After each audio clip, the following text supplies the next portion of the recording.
Mm, mm, yeah. Mm. A mother's heart is the hardest thing you'll ever come across. Her nurturing love will make you feel super soft. I don't wanna ever see you when it's sad. I can't stand the thought of seeing a mother sad. When they took her kids, it tore her apart. For the first time in her life, she was absent of heart. Not knowing where to turn, she buried her head. Is she alive or is she dead? This mama choices she had to make. This was hard for her to do, just to stay awake. Her heart was crumbled, felt no more. Then she heard a loud knock on her door.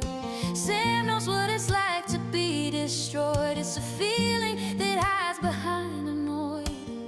She recognizes that you need help. Sam brought you some love for you to feel. She will pick you up, so here's the deal. The first step you must trust is a must. My name is Sam, and me you must trust. Now we can start this journey. Take a breath and wipe away your tears. Make sure now you're all ears. You need to hear the sound of your heart, so you know you're doing your part. Sam's healing journey is for all in pain. She is doing the stuff till she's no longer shamed. She holds her children in her heart. She misses them so much, just like you. Sam does what she needs to do. She's giving up her pain to stand by you. Make sure you listen to what she says. She's truly helping you instead. Together we will all get a bit better. Do what you love, maybe knit a sweater. We all need to heal the way we can. So join this healing journey with Sam. We've got the love, we need it. Sam's got the heart, you'll feel it. Let's heal together. It's our journey here with Sam. It's our journey here with Sam. Yeah, yeah.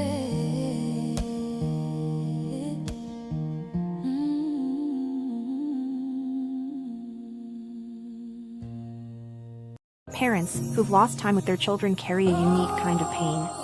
This is Heal with Sam. This space is for parents healing from CPS trauma and ambiguous grief. Dealing with CPS is the hardest thing a loving parent can be forced to do. In a system that isn't designed to protect, but to profit, it can feel like you're going crazy.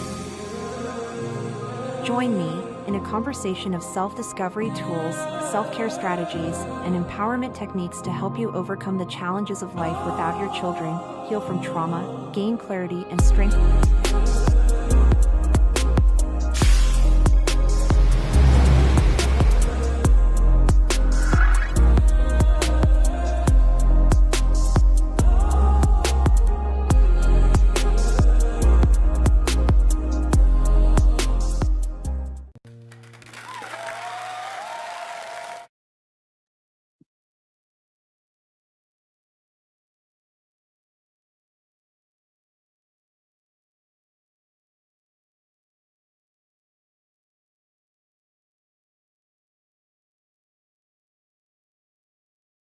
The heck?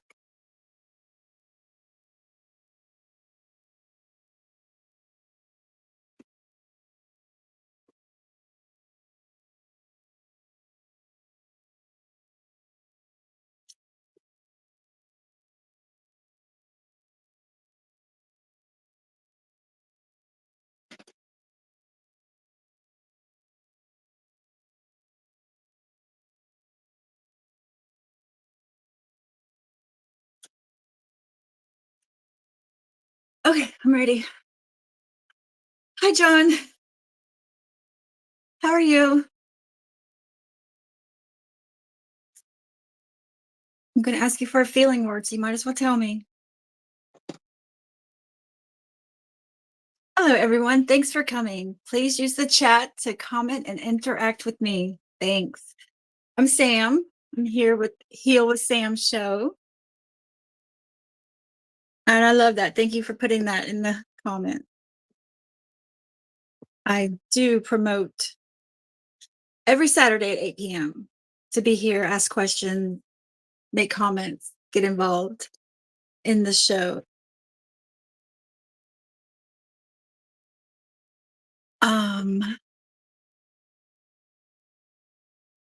I'm here because of CPS and termination of parental right, and because I'm on a healing journey, because Darren asked me to be. I'm here because I care about parents and families, and I know healing is possible. So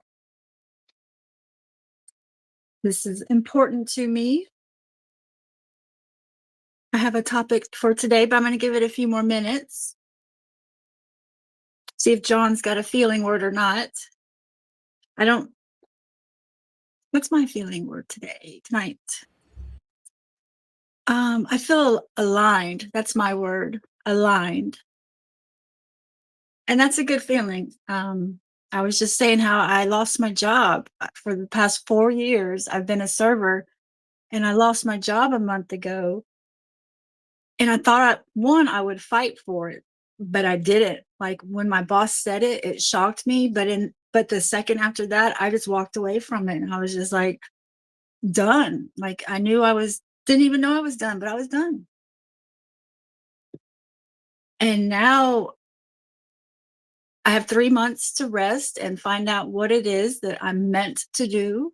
I'm very happy that I don't need that fast-paced job anymore to keep my mind off my grieving, and a place where I was sometimes 6 days a week, and I had to be happy and bubbly to earn my paycheck.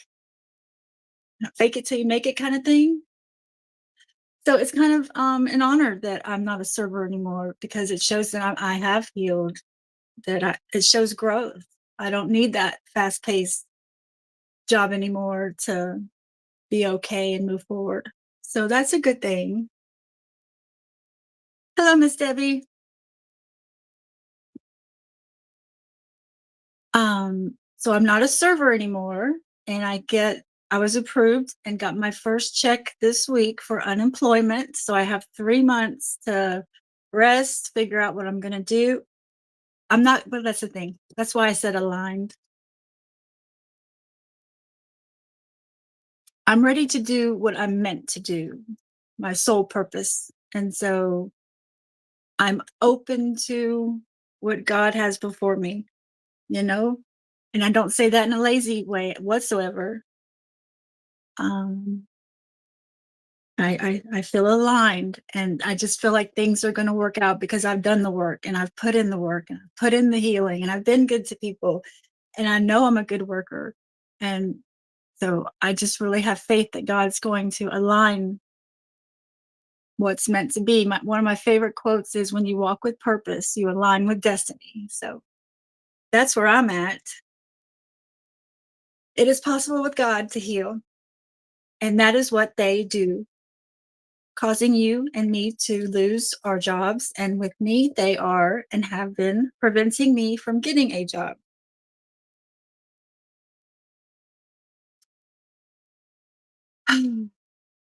Sophie, Fallon, welcome.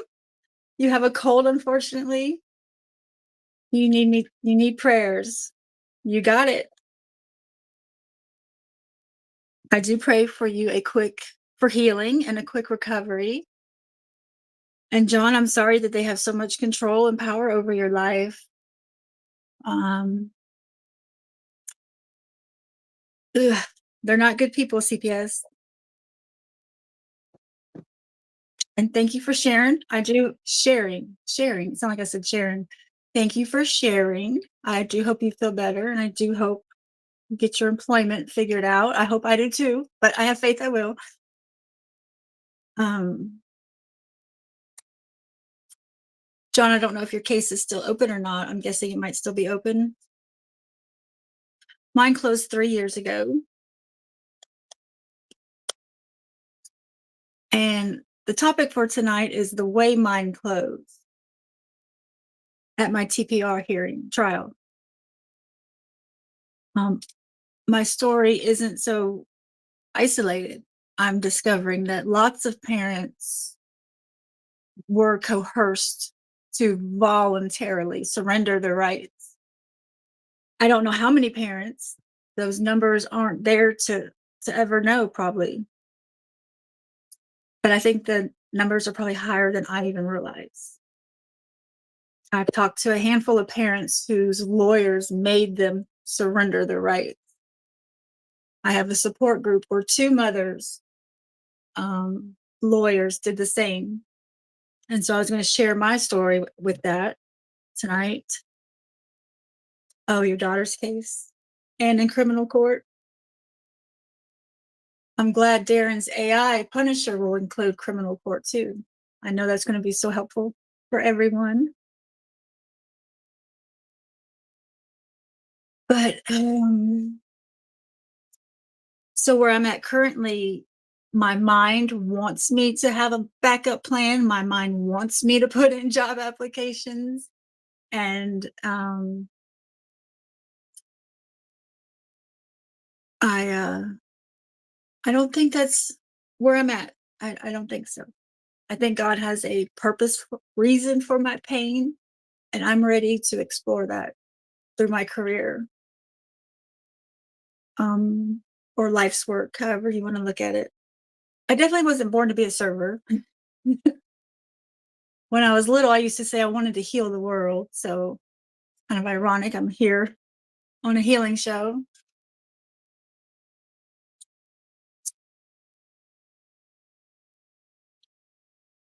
Oh no, is it Carol's fault? Or to sing Carol?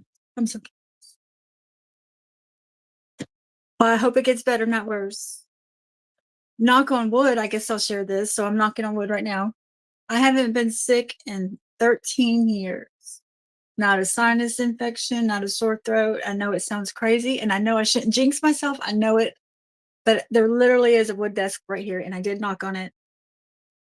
2012, when I had my oldest child, who's in the system, with my abusive ex, is when I haven't had a cold since she was born, and she's 13. She'll be 14 in next month.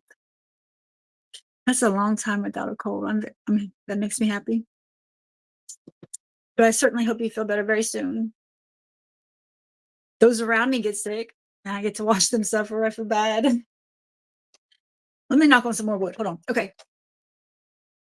So I was going to talk about termination of parental rights, or like I already said, and the attorney, the parents' attorney, the parents' court-appointed attorneys. Yep, I know you're always mentioning that polygraph.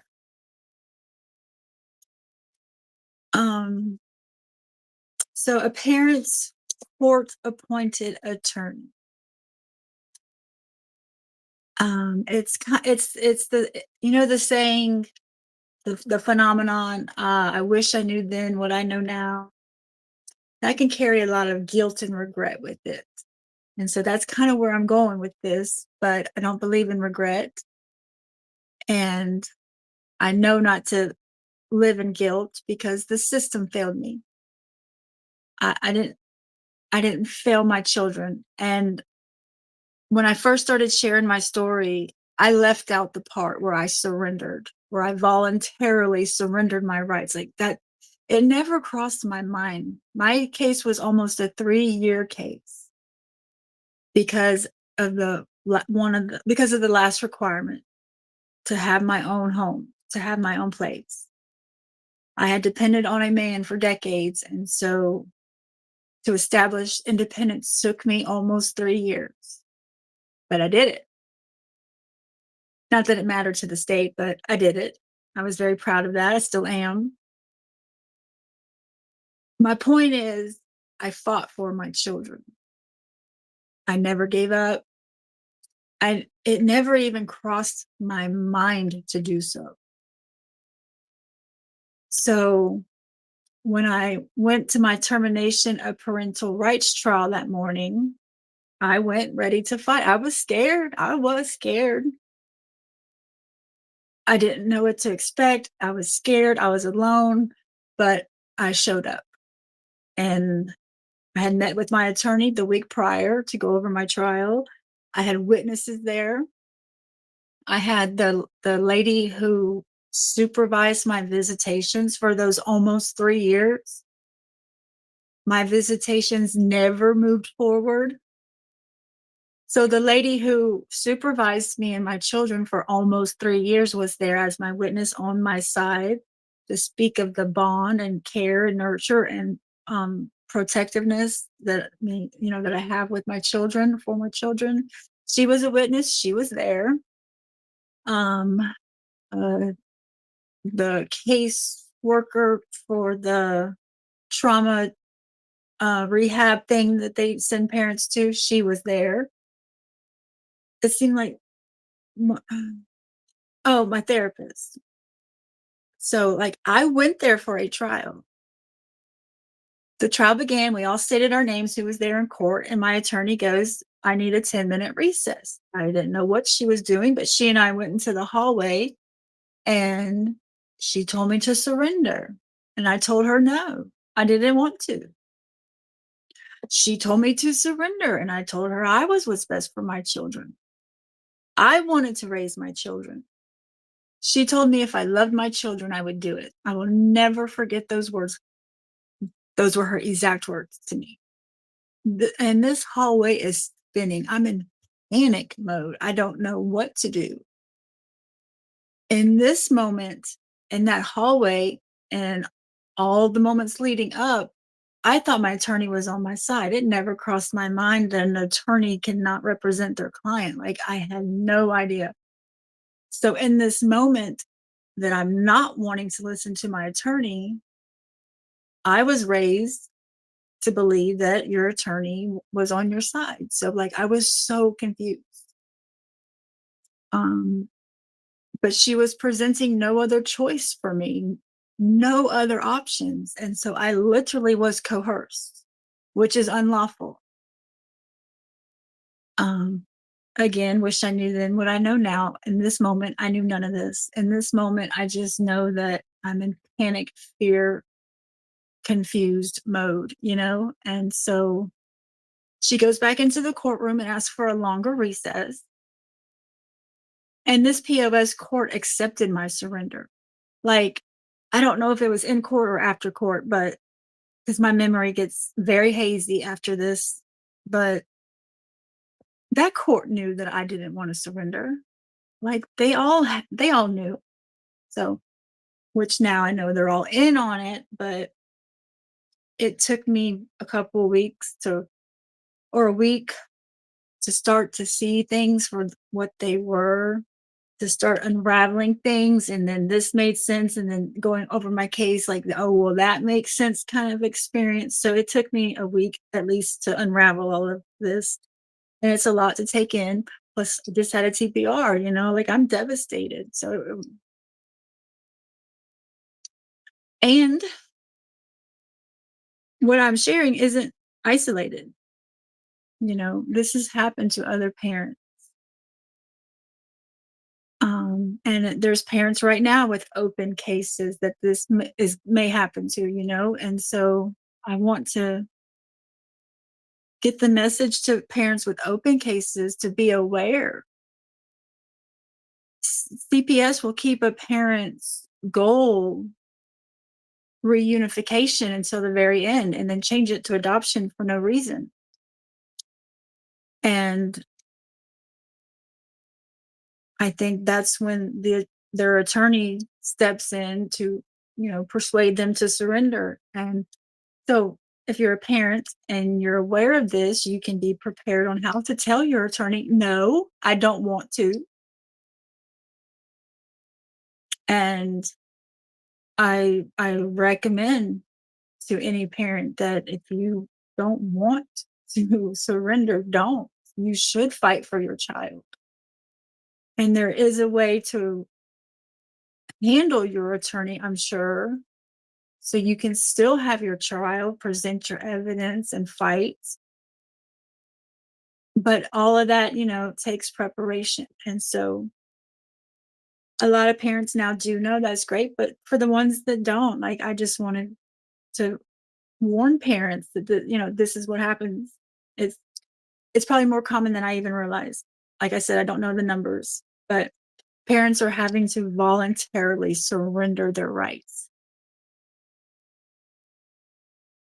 They're treating you now the same way by the system.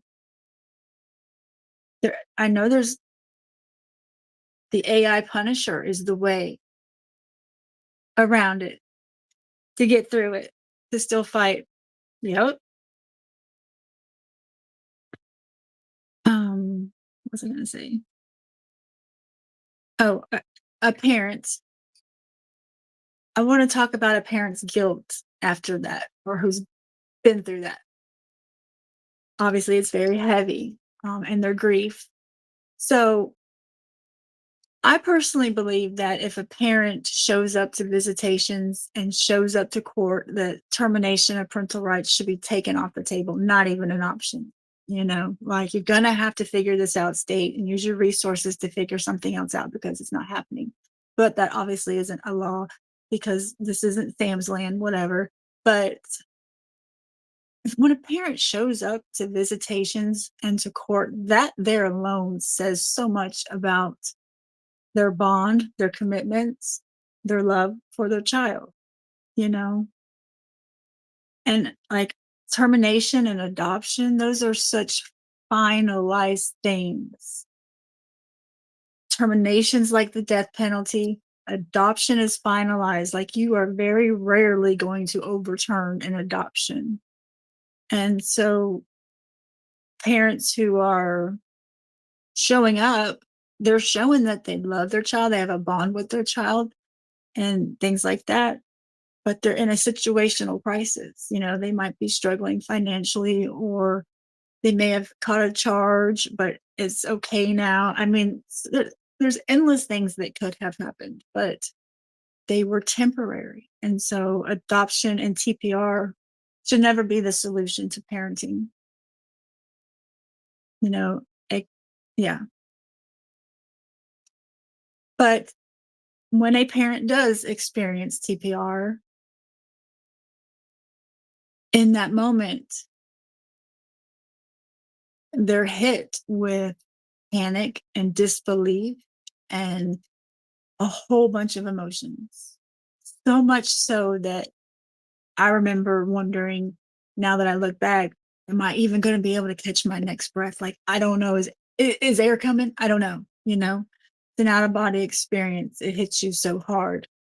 And then once it hits you that hard, it's not done. No, you're a parent. You're going to think about your child or your children. You're going to think about them now and what they're fixing to go through. That's what parents do. And so, as a parent, you feel your children's pain. You worry about your children. You're connected to your children. So, as a parent standing there in a courtroom that just had a TPR, you're wham bammed with your own feelings plus knowing your child's, you know, and just all the disappointment and all the anger and all the heartache. It's horrific. So that parent walks out of the courtroom changed forever, forever changed. Now, a parent like me has to walk out of that courtroom forever changed, with the implication that I gave up, with the implication I didn't want my child, with, if you looked at some piece of paper, you would think I gave up. I didn't want my kids. And that bothers me to my core because it's not true. And a parent and with us who with a story like mine or similar to mine can easily walk out of that courtroom and continue forward with a guilt and blame and shame that is very intense. And I just want the entire world to know if you're a parent who went through that, that you did not fail your children. The system failed you and your children. I mean it. It's the truth. I hope any parent who's been through that can open their eyes and heart to that, because you showed up. You showed up, and it wasn't you that failed. The system failed. One day when my children are adults, I have to share this part of the story with them, and I hope they understand. I hope they have compassion and understanding for me. I think they will, but it's a trauma that's gonna forever haunt a parent, it seems. And so a parent has to be very dedicated with their mindset and their healing, because that is some really heavy shit that I just described, you know? And for me, that's a lived experience. And for you, it may be as well too. And that's some heavy shit. And to survive through that is, and then to survive through that and grow and achieve goals and heal and help others, like, that takes strength, I believe, from God, from within yourself. And if you're a parent who has experienced that and your path forward hasn't been up, it's been dark, it's been backwards, so there I understand and I have compassion, but, like, I beg you to not blame yourself and to understand you're not a failure as a parent. It is never too late to turn your life around. Ever, ever, ever. And I extend compassion to any parent who has ever had to go through that. It's very easy to blame yourself and feel like a failure. So I understand how you feel, but, like, please know it's not you. It's the system's fault. The system failed you, and the system is designed to do this. The system benefits from your surrender. Everywhere you look, any way possible, on every level, the system benefits financially in every way from your voluntary surrender. They don't have to use their time on a trial. They don't have to put in any effort. They don't have to, you know, I was say pay for a court reporter, but that they don't even do that. My trial lasted what? Not counting the recess, 10, 15 minutes. But I wanted those 10 and 15 minutes. I wanted to remember what was said because I don't remember.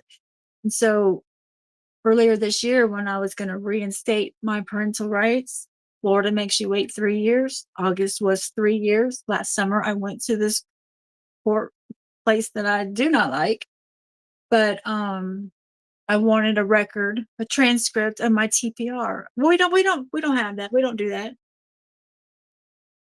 What? You don't have record of court cases? Like, what?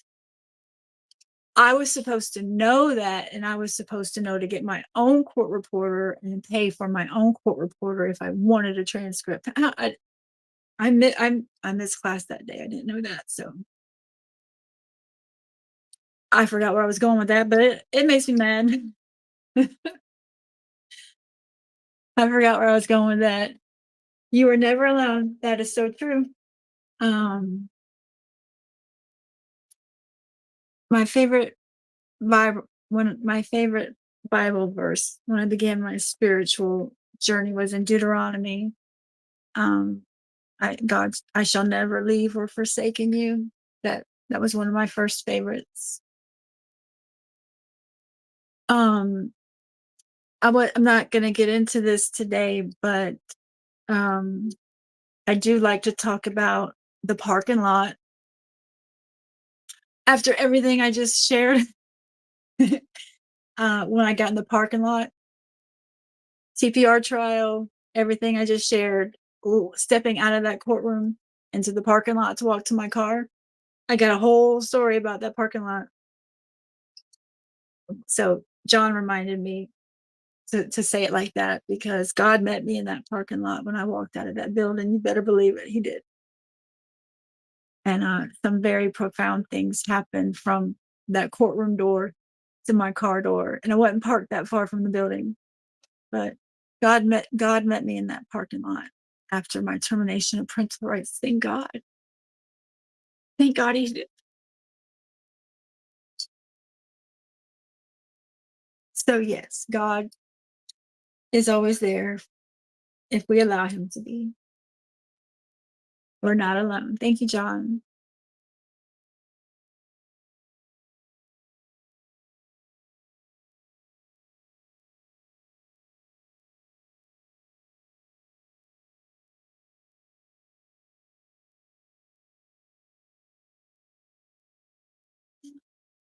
I'm gonna read John's comment.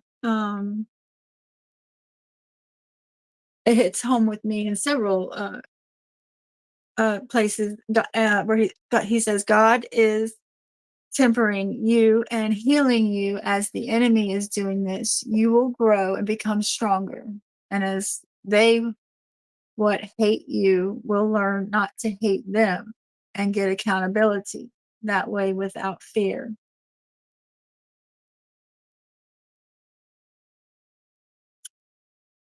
Um, in my story, my ex used my children as weapons to hurt me. So my kids were eventually removed from my custody and placed with him, my abusive ex, who didn't raise the kids. Okay, so that was I died that day too. But my ex wasn't done with me. Like you would think like a normal, abuser would take a mother's kids, and feel accomplished and be like, "Go me, yay." Not this. This, what wasn't done there. He kept on. He wasn't done. He took my kids and he took everything else, including my freedom. He took everything from me. So there was the removal of my children, and then there was more like that. It didn't end there.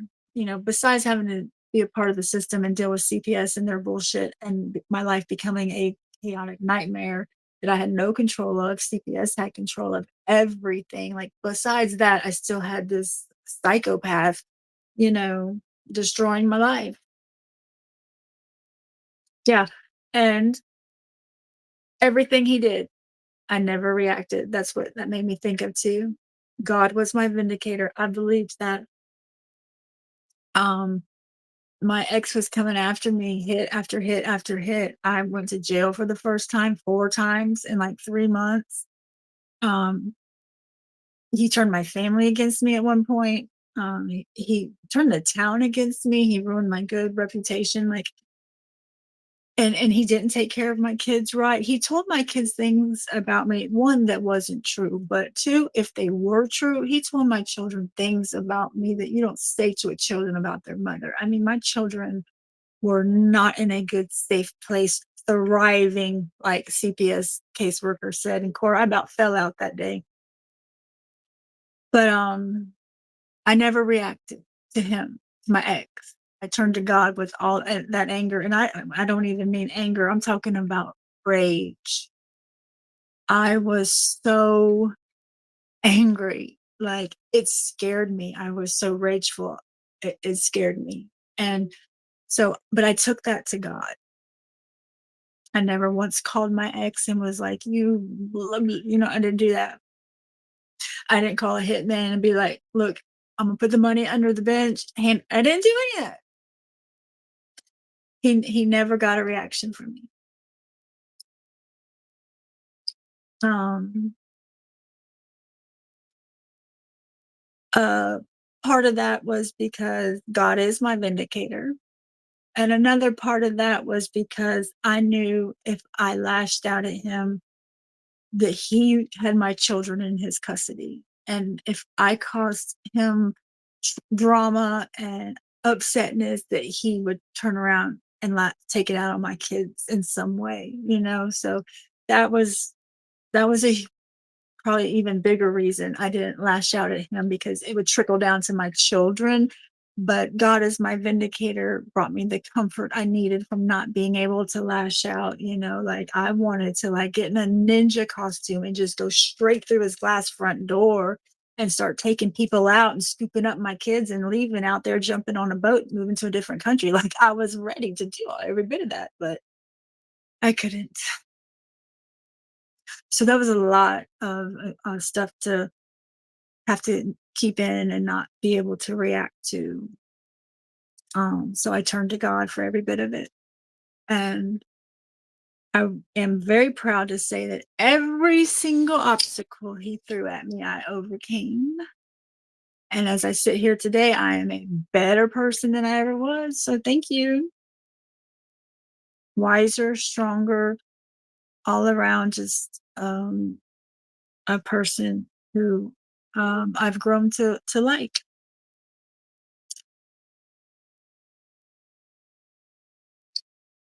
Um, there was another part you made me think of when I read that. Accountability. Nobody likes that word. John, don't say that word. Nobody likes that word. Accountability. CPS made me be accountable. Like and the judge too, like they kept throwing that word at me. And I was like, accountable. But it is important to be accountable in life. Absolutely. And I had to really self reflect on that one, because I didn't deserve to lose my children. So what did they want me to be accountable for? Like I and I know the growth in accountability. I know that. So I did self-reflect hard and long and pray about accountability in my life. And, you know, CPS wanted me to be accountable for things I didn't do. That's a hard place to be. So I had to swimmer, through all of that. But when it came to me and God, and I asked myself, how did I get in this mess? I don't ever want to be in a relationship like this ever again. So how did I let myself get here? Okay. And the answer I came up with is depending on a man being financially stable. That's where I think I failed my children. And that's what I have to be accountable for, is depending on a man. But even then, I cut myself slack because we were engaged. We had 4 children, 6 years and younger. Like it made sense for me to quit my job and stay at home. Daycare is expensive. I wanted to be a stay at home mom, but like I should have been able to depend on him. But when everybody's screaming accountability at you, that definitely was what I came up with. Um, and so, like the relationship part, I asked myself, what red flags did I miss? Because I'm never going to do this again. And I was a domestic violence survivor. And as I sit here today and I look at myself 5, 6 years ago as a domestic violence survivor in a domestic violence shelter,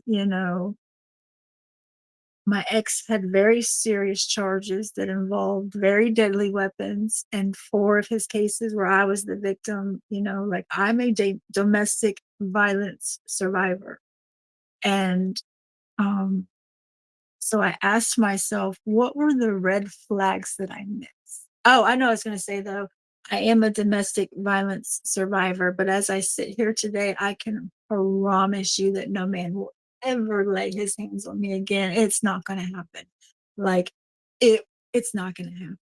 It, and it for the person who is to maybe possibly ever try, we all need to pray for his soul right now because it's I'd like to think I'd never get myself in that situation again, but you never know. But it would only happen one time because I'm not with it. I will crush you. But speaking of red flags, I asked myself, what were the red flags I missed? Like I really don't want to repeat. I really want to learn from all of this. Failure isn't failure in the way that our society presents it. Failure is learning lessons. And so I asked myself, what were the red flags that I missed? And I kept thinking and thinking. I mean, like an hour or more, I'm thinking about what did I miss? And then it hit me. The red flag was that there were no red flags. I swear, I think that's what I missed. Nobody's perfect, but this guy was perfect. And that's just a lesson I had to learn. I don't think that that's something they teach you. I don't think so. But I was with him for 2 years before I moved in with him, and we had a child together. I didn't move in with him until we had a child together, and so we were together for 2 years. We didn't live together, but we were in a relationship for 2 whole years, and this man was perfect, perfect. He fooled me, my family, my 2 sons. I have 2 older sons from my marriage, my high school sweetheart. They were never involved in the system. As soon as CPS started coming around, my 2 oldest sons already had rooms at my parents' house, and I was like, "Go stay with your grandparents for a little while because, you know, uh, that's where you're safest." So they were never involved or a part of the child welfare system. But I mean, this guy was one of my son's baseball coach. He was always helping my family, my grandma, who was elderly. Like he seemed perfect. He talked about God all the time. He talked about how close he was to his family. Now he's from Chicago. I'm in Florida, so I didn't know his family. But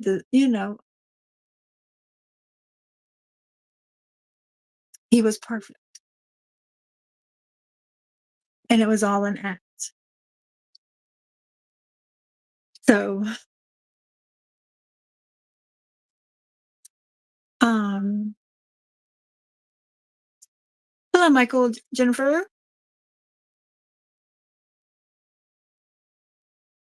Thanks. Peace is where it's at. I say this often, CPS, they can take our children from us, but they can't take our peace unless we let them. Nobody can steal your peace unless you let them. I also share often that my children and I were on, well, my children and I were on a mission to get a home. You know, Me and my kids were good. I went to the homeless shelter for resources. I didn't go to the homeless shelter because I was like at rock bottom and lost. I went there for resources. I needed housing assistance, daycare assistance, and you know, getting a job wasn't an issue. I had just I just left my abusive ex and needed to get on my feet. So they took my kids our second day at the homeless shelter. But prior to that, I I was on the search for a home. Me and my kids needed a house.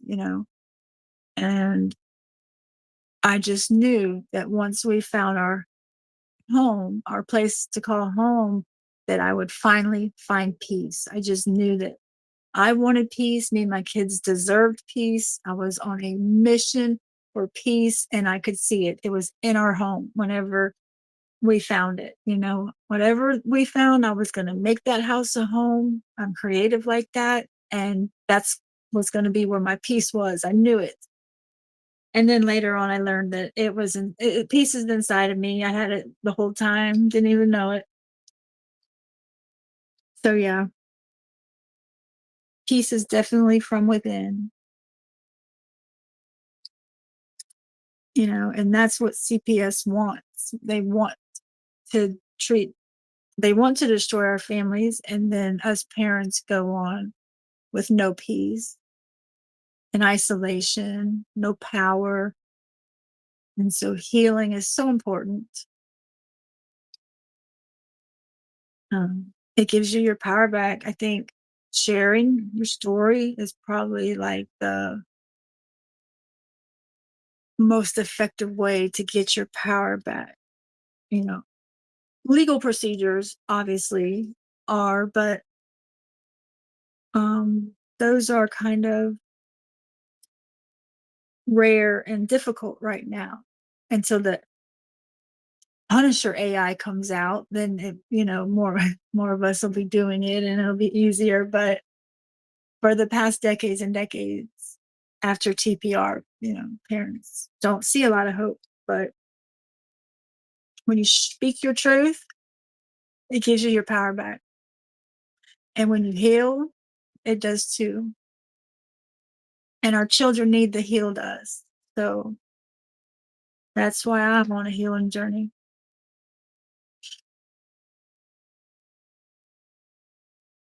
Oh gosh, John, your kid's mom's like my ex. Using children as weapons to hurt you. The thing about narcissists that learning, like when all this was happening, I didn't even know the term, but in learning about it, there's different types of narcissists. So I don't know if it's for all narcissists, but the ones like, that would use children as weapons to hurt somebody, that's pretty, serious. That's pretty, not good, pretty sick, but they're incapable of love, even their own children. And that really puts it in perspective for me, what we're up against and what we're dealing with. You know, you don't even love your own child, which makes sense if you're using them as weapons to hurt somebody else.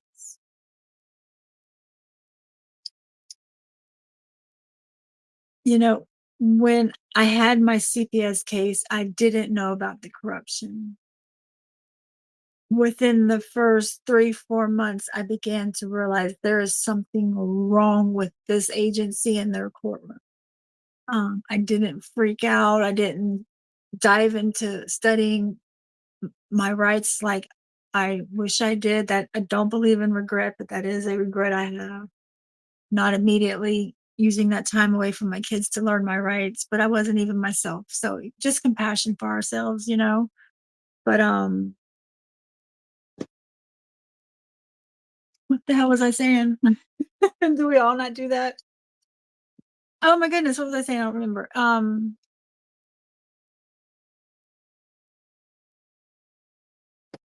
lost my train of thought. I know. I finished. Oh, the kids as weapons to hurt other people. When at the, I think it was at the 3 month mark, we had a hearing, and the caseworker reported to the judge that my kids were thriving. And that word still triggers me. I dealt with triggers in the beginning of my healing journey, so I'm really good on my triggers. And I should do a show about triggers soon, but the word thriving is still a trigger for me. Like, don't say thriving around me.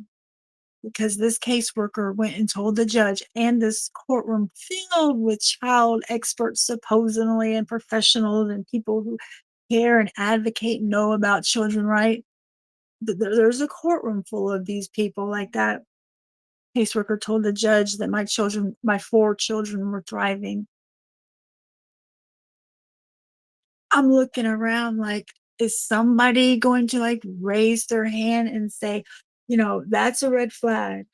There's something wrong with that caseworker. That caseworker is lying. Like, what kind of shit sense does it make to have 4 children, ages 6 and younger, who were raised by their mom and never away from their mom for one single day? Dad was always gone. Dad was on the run for 6 months leading up to this. Like, They were used to dad not being there. Our youngest didn't even know. You know, she was 18 months, my youngest, at removal, but he was gone for like 12 months, a year of her life almost. She had no connection with him. So anyway, she was definitely placed with a stranger, with my ex and his girlfriend. Um, my other 3 kids, they weren't with strangers, but they were not with their mother. I couldn't even call them. My ex had my visitations taken. I had to go downtown for visitations, like, it took a month to even see my kids, okay? So, if all 4 children are thriving after being ripped away from their mother and having no contact with her, having these new people who are telling them horrible things about their mother, they would tell my kids, "I don't love them." Immediately took them out of their school that they loved, my 2 older ones, put them in a school, new people, everything new, nothing familiar to them, and you're gonna come to court and tell this whole courtroom of people that my kids are thriving? You don't care about my kids, 'cause that don't even make sense. Not not one nightmare, not one, breakdown, not one concern, not one little hint of missing mom, not one sorrowful night, not one pep talk my kids needed. They were just arriving. And that's a lie. That's a lie. Plus all the stuff I was telling them about my ex, facts, and they didn't care. And they were starting to say I was crazy if I brought it up again. And it took me about 4 months to realize I was the only one who cared about the best interest of my children, that was a lie. That's a lie. I couldn't believe it. A child welfare system, and especially courtroom, that I believed in my whole life. I believed in truth. I believed in justice. I believed in the court system. I believed in the propaganda and bullshit that they taught us about America. I believed in that and identified with that. And so to find out not only is it not true, I had to find out it wasn't true at the sacrifice of my children and my own family life. Don't tell me my kids are thriving, because it's a lie, and every person in this courtroom who's sitting there acting like they believe that should be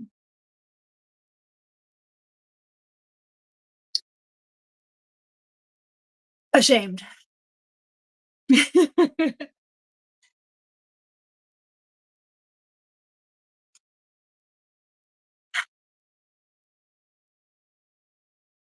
Yeah, it's crazy being treated as a criminal, you know,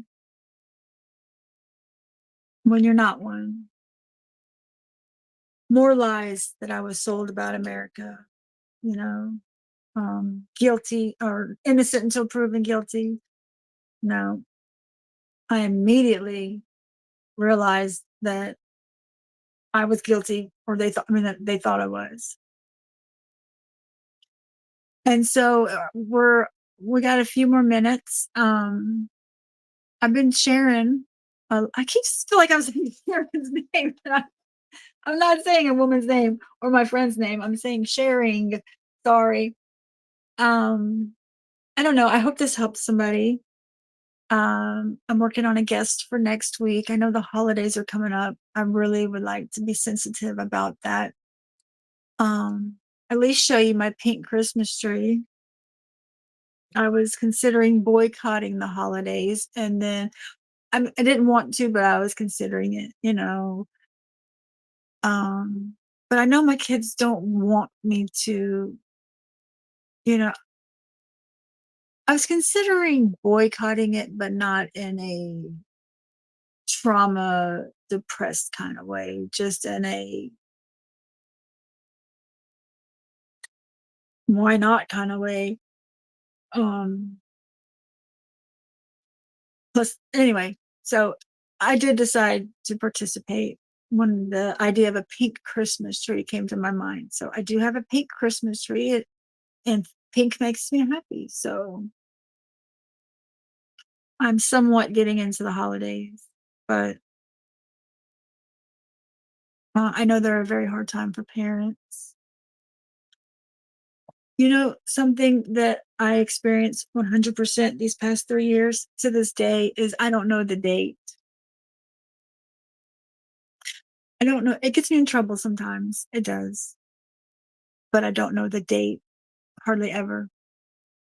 And it's not because I'm irresponsible. It's not because I am deficient in any way whatsoever. It's because there's a lot of triggers in the dates for me. And so Christmas, I really could just breeze through, bypass Christmas and probably be okay. But those two boys that I mentioned who were never a part of the system, my two sons who I sent to my parents' house when CPS started, coming to my house 16 times in 6 months. Those two boys are now 23 and 22 years old, and they live next door to me. And they are amazing, amazing young men.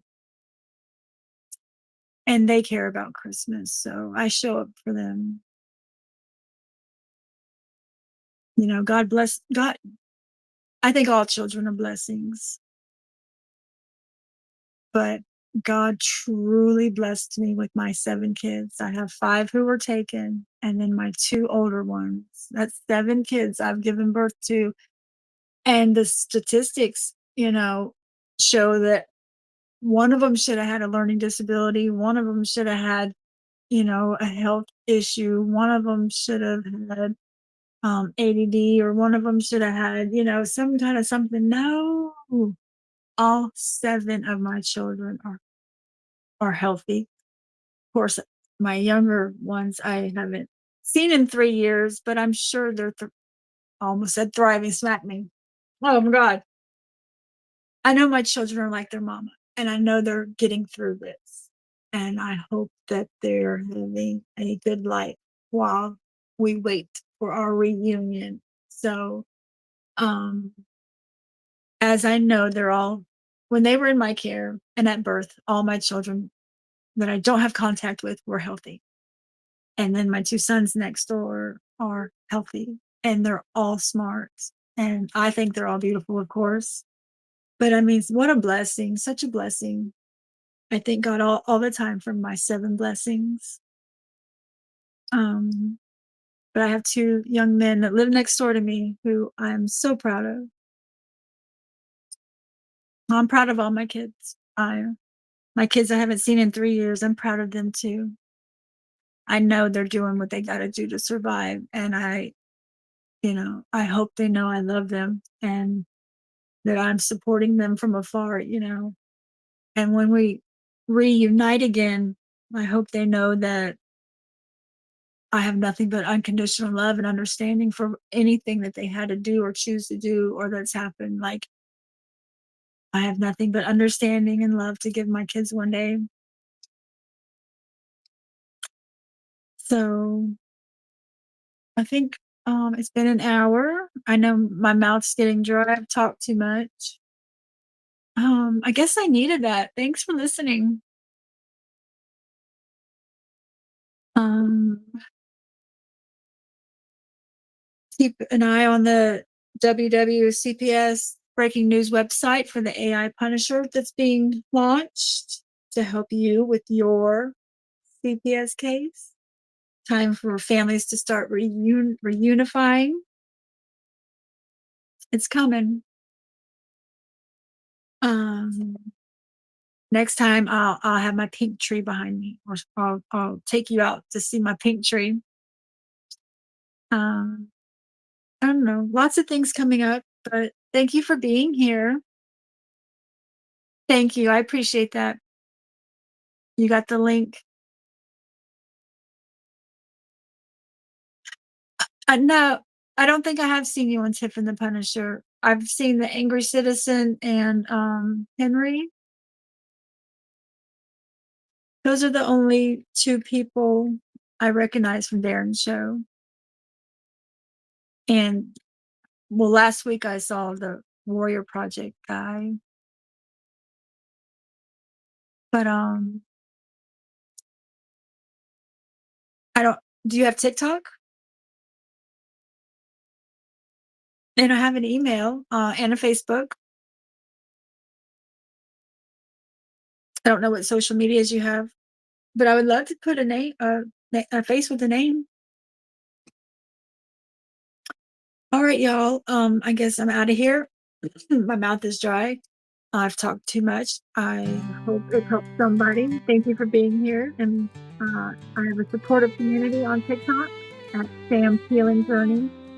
So please reach out to me there. I will see you next Saturday. Bye, guys and girls. When CPS came and took their dreams, Sam's there to mend those shattered seams. She's the light in the darkest hour, guiding moms with gentle power. Every tear, she feels it too, healing hearts, seeing them through. Leave our kids alone, you're breaking hearts. Moms need their children, don't tear them apart. Sam's out there fighting every day for a home where love will always stay.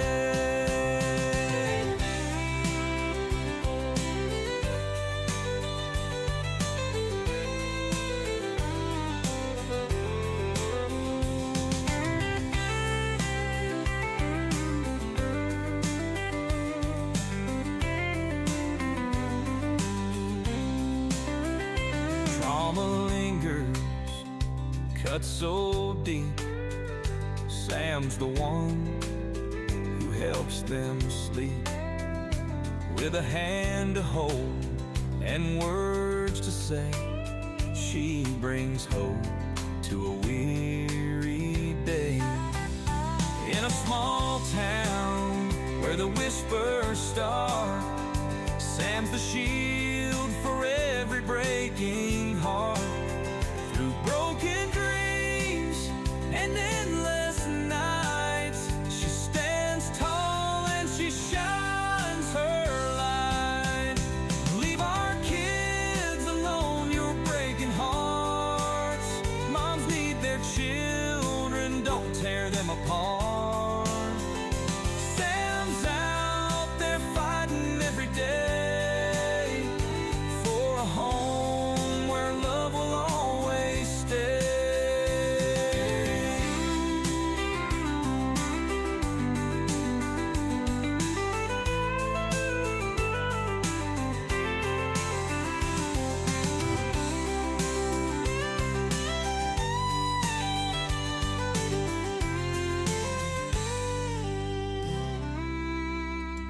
In a small town where the whispers start, Sam's a shield for every breaking heart. Through broken dreams and endless nights, she stands tall and she shines her light.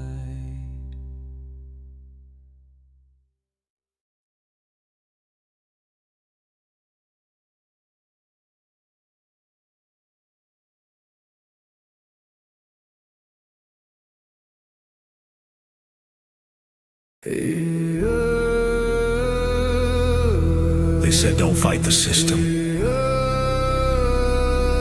They said stay quiet. They were wrong. Lock in. We are exposing what so many have failed to. We are gonna show you what bar attorneys have hidden from all of us. Hundreds of thousands of children and twice that of parents have been lied to and walked down the road of termination. It's the death penalty. We're all of the protesters, the ones who fight for the rights of prisoners, dogs, illegal immigrants. Why aren't you coming to the aid of our children and families? Right here in America, every day a child per minute is kidnapped. and no one cares. We fight alone until today. CPS Punishers mount up.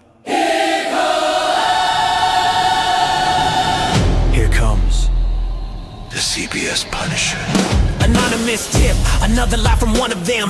No warrant, no proof, just a badge and a grin. Stealing kids like trophies, thinking they'll win. Mama crying on the porch, daddy in the cage. System wrote the script, but the CPS Punisher just flipped the page. The educator they banned, I see every violation, every forged line, every ex-part hearing, every stolen time.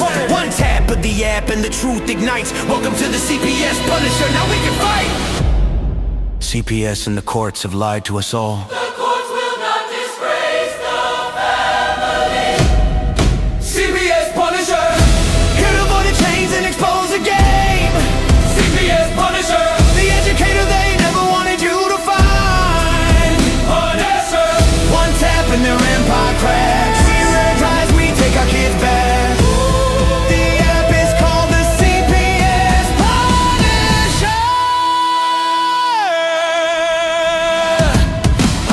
In the shadows, the skull in the night, the binder full of secrets and weapons you all need. Ab initio, watch me void that lie. Fourth Amendment armor, watch the tyrants cry. Falsified drug test gone in a flash. I see Tebio, warrior, due process king.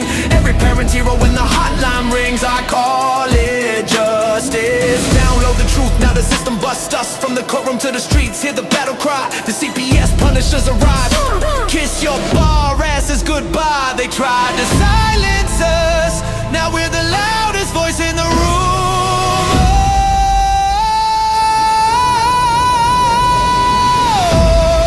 CPS Punisher, can't avoid the chains and expose the game.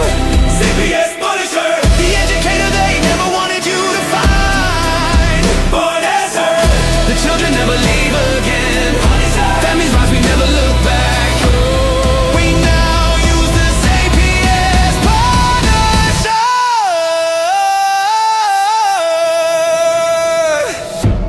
This ain't revenge, this is reunification. This ain't rage, this is resurrection. Open the app, step into the fight. You ready? CPS Punisher! The app you need when they took your kid. CPS Punisher! The truth they hid, now the truth gets lit. Punisher! Download the power, take back the throne. Punisher! You're never alone.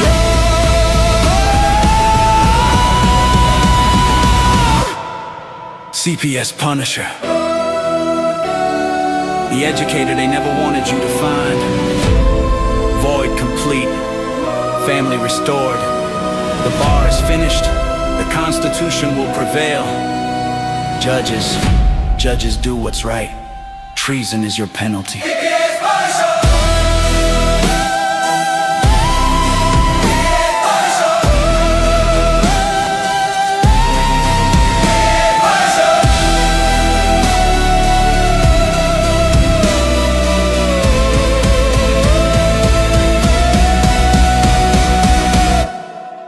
Here comes the CPS Punisher.